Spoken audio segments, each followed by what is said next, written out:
ನಮಸ್ತೆ ಸ್ನೇಹಿತರೆ, ಮತ್ತೊಮ್ಮೆ ಸ್ಪರ್ಧವಾಹಿನಿ ಯೂಟ್ಯೂಬ್ ಚಾನಲ್ಗೆ ತಮಗೆಲ್ಲರಿಗೂ ಕೂಡ ಸ್ವಾಗತವನ್ನು ಕೋರ್ತಾ ಸ್ನೇಹಿತರೆ, ಇವತ್ತಿನ ತರಗತಿಯಲ್ಲಿ ನಾವು 5ನೇ ತರಗತಿಯ ಪರಿಸರ ಅಧ್ಯಯನ ವಿಷಯಕ್ಕೆ ಸಂಬಂಧಿಸಿದಂತಹ ನಮ್ಮ ಭಾರತ ರಾಜಕೀಯ ಮತ್ತು ಸಾಂಸ್ಕೃತಿಕ ಎಂಬ ಪಾಠದ ಪ್ರಮುಖ ಪ್ರಶ್ನೋತ್ತರಗಳ ಬಗ್ಗೆ ಚರ್ಚೆ ಮಾಡ್ತಾ ಹೋಗ್ತೀವಿ. ಸ್ನೇಹಿತರೆ, ಈ ಪಾಠ ಮುಗಿದ್ರೆ 5ನೇ ತರಗತಿಯ ಪರಿಸರ ಅಧ್ಯಯನ ವಿಷಯಕ್ಕೆ ಸಂಬಂಧಿಸಿದಂತಹ ಮೊದಲ ಸೆಮಿಸ್ಟರ್ ಮತ್ತು 2ನೇ ಸೆಮಿಸ್ಟರ್ನ ಎಲ್ಲ ಪಾಠಗಳು ಕೂಡ ಕಂಪ್ಲೀಟ್ ಆಗ್ತವೆ. ಸೊ ಹಾಗಾಗಿ ನೀವು 1 ಅಥವಾ 2 ದಿನದಲ್ಲಿ ಈ ಪುಸ್ತಕಗಳನ್ನು, ಫಸ್ಟ್ ಸೆಮಿಸ್ಟರ್ ಮತ್ತು 2ನೇ ಸೆಮಿಸ್ಟರ್ನ ಪುಸ್ತಕಗಳನ್ನು ಕಂಪ್ಲೀಟಾಗಿ ಓದಿ ಮುಗಿಸಿ, ತದನಂತರ ನಮ್ಮ 15 ವಿಡಿಯೋಗಳಿದ್ದಾವೆ ಈ ಒಂದು ವಿಷಯಕ್ಕೆ ಸಂಬಂಧಿಸಿದಂತೆ ಪ್ಲೇಲಿಸ್ಟ್ ಮಾಡಿದ್ದೀವಿ. ಈ ಎಲ್ಲ ವಿಡಿಯೋಗಳನ್ನು ವಾಚ್ ಮಾಡೋದ್ರಿಂದ ಮುಂದಿನ ಶಿಕ್ಷಕ ಪರೀಕ್ಷೆಗಳಿಗೆ ಅತ್ಯಂತ ಉಪಯುಕ್ತ ಮಾಹಿತಿಗಳು ಸಿಗ್ತವೆ. ಸೊ ಆದ್ದರಿಂದ ದಯವಿಟ್ಟು ಎಲ್ಲರೂ ಕೂಡ ಎಲ್ಲ ವಿಡಿಯೋಗಳನ್ನು ವಾಚ್ ಮಾಡಿ ಅಂತ ಹೇಳ್ತಾ ಇವತ್ತಿನ ತರಗತಿಯನ್ನು ಶುರು ಮಾಡ್ತಾ ಹೋಗೋಣ. ಮೊದಲ ಪ್ರಶ್ನೆ, ಬ್ರಿಟಿಷರು ಸುಮಾರು ಎಷ್ಟು ವರ್ಷಗಳ ಕಾಲ ಭಾರತವನ್ನು ಆಳಿದರು? 100 ವರ್ಷ, 200 ವರ್ಷ, 50 ವರ್ಷ, 300 ವರ್ಷ? ಸ್ನೇಹಿತರೆ, ಈ 4 ಆಯ್ಕೆಗಳಲ್ಲಿ ಸರಿಯಾದ ಉತ್ತರ 200 ವರ್ಷ. ನೋಡಿ, ಬ್ರಿಟಿಷರು 1600ರಲ್ಲಿ ಭಾರತಕ್ಕೆ ವ್ಯಾಪಾರದ ದೃಷ್ಟಿಯಿಂದ ಬರ್ತಾರೆ. ಸೊ ತದನಂತರ ಇಲ್ಲಿನ ರಾಜಕೀಯ ಅಸ್ಥಿರತೆಯನ್ನು ಗಮನಿಸಿದಂಥ ಇವರು ಸುಮಾರು 200 ವರ್ಷಗಳ ಕಾಲ ಇಲ್ಲಿ ಆಳ್ವಿಕೆಯನ್ನು ಮಾಡ್ತಾರೆ. ಸೊ ಅದಾದ ನಂತರ 1947ರಲ್ಲಿ ನಮಗೆ ಆಗಸ್ಟ್ 15ನೇ ತಾರೀಕು ಸ್ವತಂತ್ರ ಸಿಕ್ಕಿದ್ದನ್ನು ನಾವು ನೋಡ್ಬೋದು. ಮುಂದಿನ ಪ್ರಶ್ನೆ, ಭಾರತವು ಬ್ರಿಟಿಷರಿಂದ ಯಾವಾಗ ಸ್ವತಂತ್ರ ಪಡೆಯಿತು? ಆಗಸ್ಟ್ 15, 1947, ಜನವರಿ 26, 1950, ಆಗಸ್ಟ್ 15, 1950, ಅಕ್ಟೋಬರ್ 2, 1947? ತುಂಬ ಸುಲಭವಾದ ಪ್ರಶ್ನೆ. ಆಗಸ್ಟ್ 15, 1947 ಸರಿಯಾದ ಉತ್ತರ ಆಗ್ತದೆ. ಮುಂದಿನ ಪ್ರಶ್ನೆಗೆ ಹೋಗೋಣ. ವಿಸ್ತೀರ್ಣದಲ್ಲಿ ಭಾರತವು ಪ್ರಪಂಚದ ಎಷ್ಟನೇ ದೊಡ್ಡ ದೇಶವಾಗಿದೆ? 5ನೇ ಸ್ಥಾನ, 10ನೇ ಸ್ಥಾನ, 7ನೇ ಸ್ಥಾನ, 2ನೇ ಸ್ಥಾನ? ವಿಸ್ತೀರ್ಣದಲ್ಲಿ ಪ್ರಪಂಚದಲ್ಲಿ ಭಾರತದ ಸ್ಥಾನ ಎಷ್ಟು ಅಂತ ಈ ಪ್ರಶ್ನೆಗೆ ಸರಿಯಾದ ಉತ್ತರ 7ನೇ ಸ್ಥಾನದಲ್ಲಿ ಇರುವಂಥದ್ದು. ಭಾರತ ವಿಸ್ತೀರ್ಣದ ದೃಷ್ಟಿಯಿಂದ 7ನೇ ಸ್ಥಾನವನ್ನು ಪಡ್ಕೊಂಡಿದೆ. ಮೊದಲ ಸ್ಥಾನವನ್ನು ರಷ್ಯಾ ದೇಶ ಪಡ್ಕೊಂಡಿರೋದನ್ನು ನಾವು ಕಾಣ್ಬೋದು. ಮುಂದಿನ ಪ್ರಶ್ನೆಗೆ ಹೋಗೋಣ. ಭಾರತವು ಏಷ್ಯಾ ಖಂಡದ ಯಾವ ಭಾಗದಲ್ಲಿದೆ? ಉತ್ತರ ಭಾಗ, ದಕ್ಷಿಣ ಭಾಗ, ಪೂರ್ವ ಭಾಗ, ಪಶ್ಚಿಮ ಭಾಗ? ನಮಗೆಲ್ಲರಿಗೂ ಕೂಡ ಗೊತ್ತು, ಏಷ್ಯಾ ಖಂಡದಲ್ಲಿರುವಂಥ ಒಂದು ದೇಶ ಭಾರತ ದೇಶ. ಆ ಒಂದು ಏಷ್ಯಾ ಖಂಡದಲ್ಲಿ ಯಾವ ಭಾಗದಲ್ಲಿ ಭಾರತ ದೇಶವು ಇರುವಂಥದ್ದು? ಸೊ ಈ ಪ್ರಶ್ನೆಗೆ ಸರಿಯಾದ ಉತ್ತರ ದಕ್ಷಿಣ ಭಾಗದಲ್ಲಿ ಇರುವಂಥದ್ದು. ಏಷ್ಯಾ ಖಂಡದ ದಕ್ಷಿಣ ಭಾಗದಲ್ಲಿ ಭಾರತ ದೇಶ ಇರುವಂಥದ್ದು. ನೆಕ್ಸ್ಟ್ ಕ್ವಶನ್ ನೋಡೋಣ. ತುಂಬ ಇಂಪಾರ್ಟೆಂಟ್ ಪ್ರಶ್ನೆ ಇದು. ಭಾರತದ ಉತ್ತರ ತುದಿಯಿಂದ ದಕ್ಷಿಣ ತುದಿಯವರೆಗಿನ ಉದ್ದ ಎಷ್ಟು?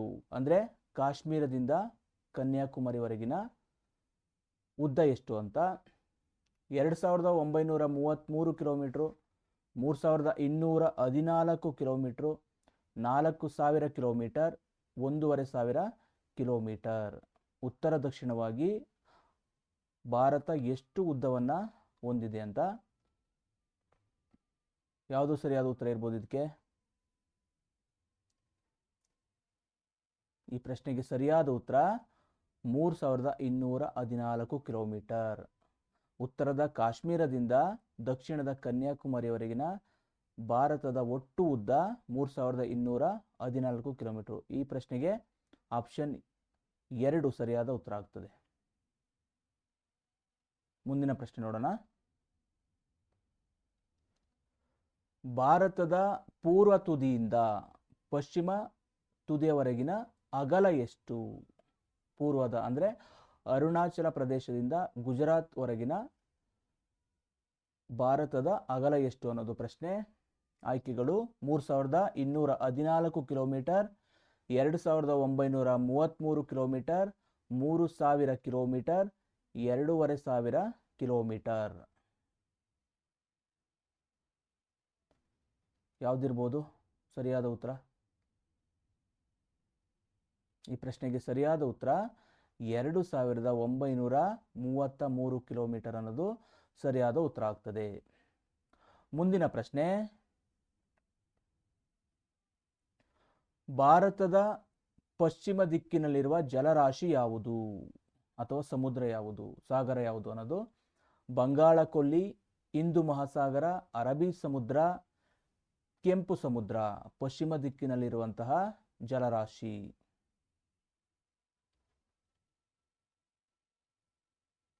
ಸೊ ಈ ಪ್ರಶ್ನೆಗೆ ಸರಿಯಾದ ಉತ್ತರ ಅರಬ್ಬಿ ಸಮುದ್ರ ಅನ್ನೋದು ಸರಿಯಾದ ಉತ್ತರ ಆಗ್ತದೆ. ಭಾರತದ ಪಶ್ಚಿಮ ದಿಕ್ಕಿನಲ್ಲಿ ಈ ಒಂದು ಸಾಗರ ಇರುವಂಥದ್ದು. ಹಾಗಾದರೆ ಪೂರ್ವ ದಿಕ್ಕದಲ್ಲಿರುವಂತಹ ಸಾಗರ ಯಾವುದು ಅಂತಂದರೆ ಬಂಗಾಳ ಕೊಲ್ಲಿ. ಇದಕ್ಕೆ ಸರಿಯಾದ ಉತ್ತರ. ಪೂರ್ವ ದಿಕ್ಕಿನಲ್ಲಿ ಬಂಗಾಳ ಕೊಲ್ಲಿ ಇದೆ, ಪಶ್ಚಿಮ ದಿಕ್ಕಿನಲ್ಲಿ ಅರಬ್ಬಿ ಸಮುದ್ರ, ದಕ್ಷಿಣ ದಿಕ್ಕಿನಲ್ಲಿ ಹಿಂದೂ ಮಹಾಸಾಗರ ಇರುವಂಥದ್ದು. ಅಂದರೆ ನಮ್ಮ ಭಾರತದ 3 ಭಾಗಗಳಲ್ಲೂ ಕೂಡ ಈ ಸಾಗರಗಳಿಂದ ಸುತ್ತುವರೆದಿದೆ. ಒಂದು ಭಾಗ ಅಂದರೆ ಉತ್ತರ ಭಾಗದಲ್ಲಿ ಮಾತ್ರ ಭೂಪ್ರದೇಶ ಇರುವಂಥದ್ದು. ಆ ದೃಷ್ಟಿಯಿಂದ ಭಾರತವನ್ನು ಒಂದು ಪರ್ಯಾಯ ದ್ವೀಪ ಅಂತ ಕರಿತೀವಿ. ಓಕೆನಾ? ಮುಂದಿನ ಪ್ರಶ್ನೆ ನೋಡೋಣ. ಭಾರತದ ದಕ್ಷಿಣಕ್ಕೆ ಇರುವ ದೇಶ ಯಾವುದು? ಭಾರತದ ದಕ್ಷಿಣಕ್ಕೆ ಇರುವ ದೇಶ ಯಾವುದು? ಪಾಕಿಸ್ತಾನ, ಶ್ರೀಲಂಕಾ, ಚೀನಾ, ನೇಪಾಳ. ಭಾರತದ ದಕ್ಷಿಣಕ್ಕಿರುವ ದೇಶ. ಈ ಪ್ರಶ್ನೆಗೆ ಸರಿಯಾದ ಉತ್ತರ ಶ್ರೀಲಂಕಾ. ಭಾರತದ ದಕ್ಷಿಣ ಭಾಗದಲ್ಲಿರುವಂತಹ ದೇಶ ಶ್ರೀಲಂಕಾ. ಇದೊಂದು ದ್ವೀಪ ರಾಷ್ಟ್ರ. ಆಗ್ಬೋದಾ? ನೆಕ್ಸ್ಟ್ ಕ್ವಶನ್ ನೋಡೋಣ. ಪ್ರಸ್ತುತ ಭಾರತದಲ್ಲಿ ಎಷ್ಟು ರಾಜ್ಯಗಳಿವೆ? ಪ್ರಸ್ತುತ ಭಾರತದಲ್ಲಿ ಎಷ್ಟು ರಾಜ್ಯಗಳಿವೆ? 28 ರಾಜ್ಯಗಳು, 29 ರಾಜ್ಯಗಳು, 30 ರಾಜ್ಯಗಳು, 25 ರಾಜ್ಯಗಳು. ಪ್ರಸ್ತುತ ಭಾರತದಲ್ಲಿರುವಂತಹ ರಾಜ್ಯಗಳ ಸಂಖ್ಯೆ. ಈ ಪ್ರಶ್ನೆಗೆ ಸರಿಯಾದ ಉತ್ತರ ಆಪ್ಷನ್ ಎ 28 ರಾಜ್ಯಗಳು. ಈಗ ಭಾರತದಲ್ಲಿ ಒಟ್ಟು 28 ರಾಜ್ಯಗಳು ಇರುವಂಥದ್ದು. ಜಮ್ಮು ಕಾಶ್ಮೀರವನ್ನು ರಾಜ್ಯಗಳ ಪಟ್ಟಿಯಿಂದ ತೆಗೆದ ನಂತರ ಪ್ರೆಸೆಂಟು ರಾಜ್ಯಗಳ ಸಂಖ್ಯೆ 28. ನೆಕ್ಸ್ಟ್ ಕ್ವಶನ್ ನೋಡೋಣ. ಪ್ರಸ್ತುತ ಭಾರತದಲ್ಲಿ ಎಷ್ಟು ಕೇಂದ್ರಾಡಳಿತ ಪ್ರದೇಶಗಳಿವೆ? ಪ್ರಸ್ತುತ ಭಾರತದಲ್ಲಿ ಎಷ್ಟು ಕೇಂದ್ರಾಡಳಿತ ಪ್ರದೇಶಗಳಿವೆ? 7, 8, 9, 6.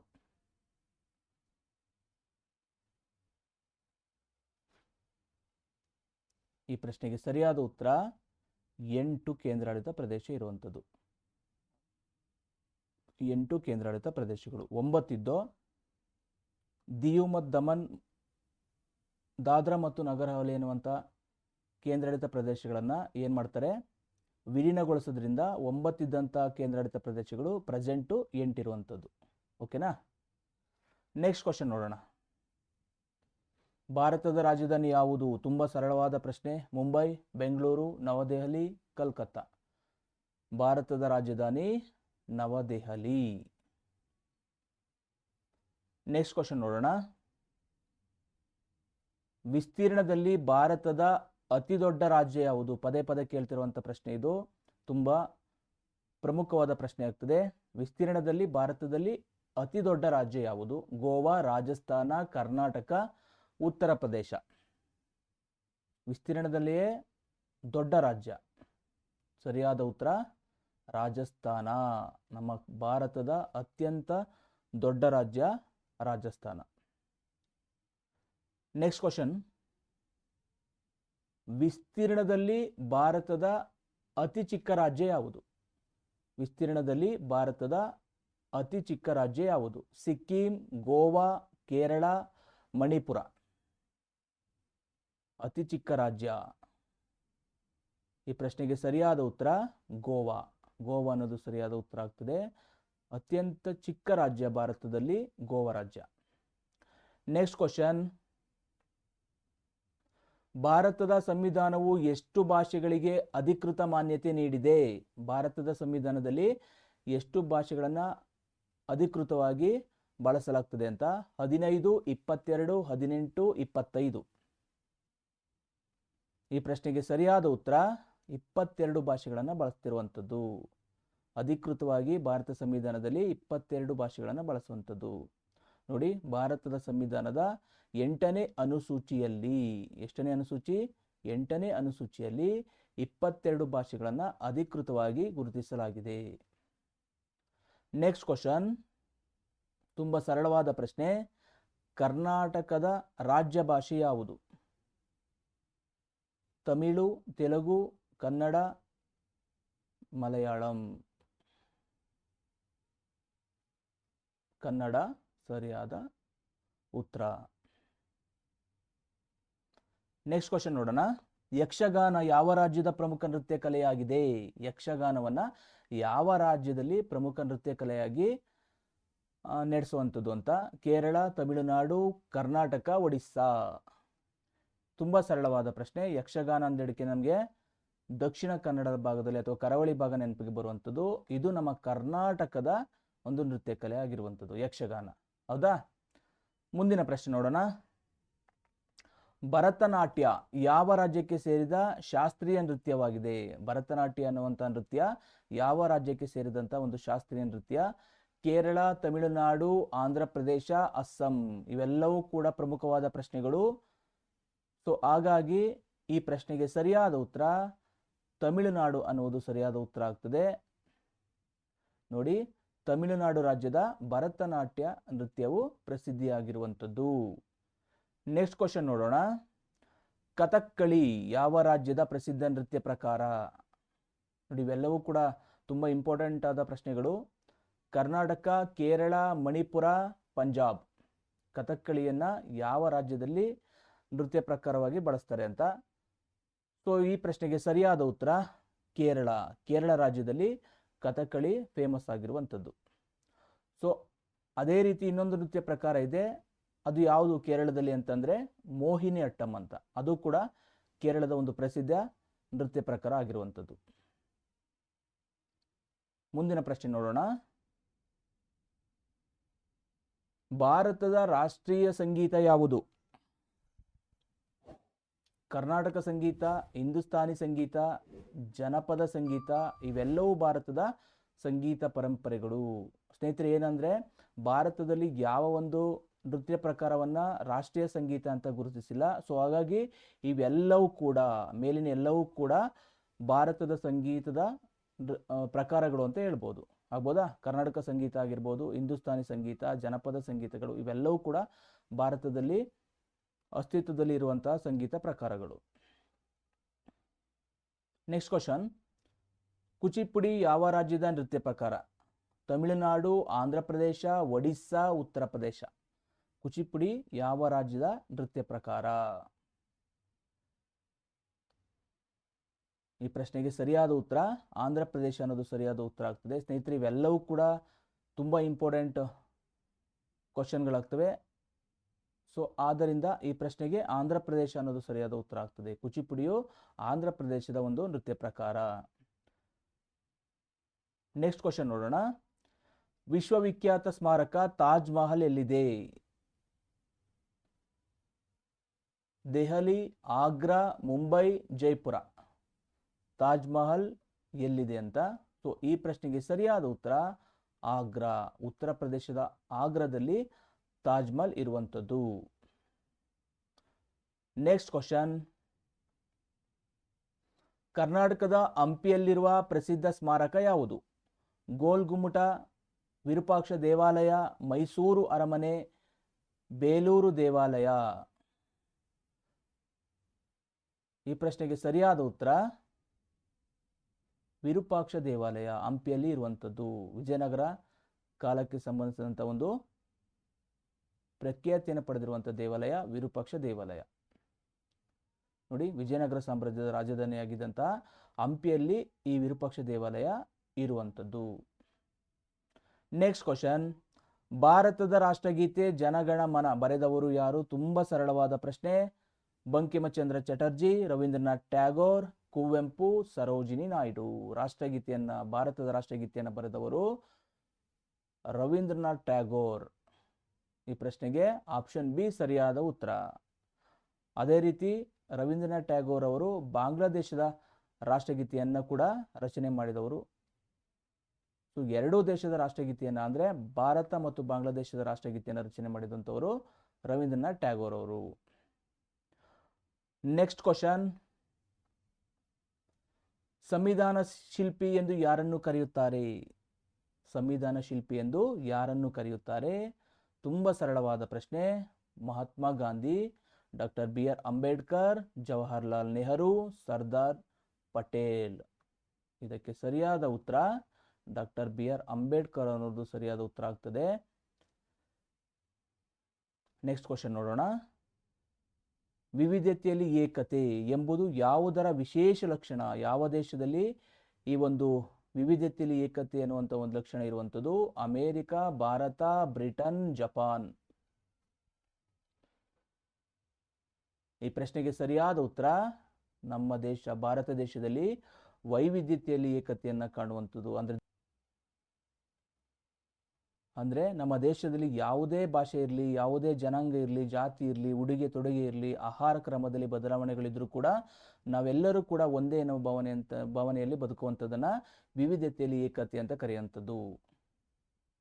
ಸ್ನೇಹಿತರೆ, ಇಲ್ಲಿಯ ತನಕ ನಾವು ಸುಮಾರು 25 ಪ್ರಶ್ನೋತ್ತರಗಳ ಬಗ್ಗೆ ಚರ್ಚೆ ಮಾಡಿದ್ದೀವಿ.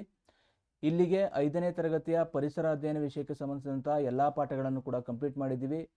ಸೊ ಇದೇ ರೀತಿಯ ಹೆಚ್ಚಿನ ವಿಡಿಯೋಗಳಿಗಾಗಿ ನಮ್ಮ ಚಾನಲನ್ನು ಇನ್ನೂ ಕೂಡ ಯಾರು ಸಬ್ಸ್ಕ್ರೈಬ್ ಮಾಡ್ಕೊಂಡಿಲ್ಲ ದಯವಿಟ್ಟು ಸಬ್ಸ್ಕ್ರೈಬ್ ಮಾಡಿಕೊಂಡು ನಮಗೆ ಸಹಕಾರವನ್ನು ಕೊಡಿ ಅಂತ ಹೇಳ್ತಾ, ಅದೇ ರೀತಿ ಶೇರ್ ಮಾಡಿ, ಕಮೆಂಟ್ ಮಾಡಿ.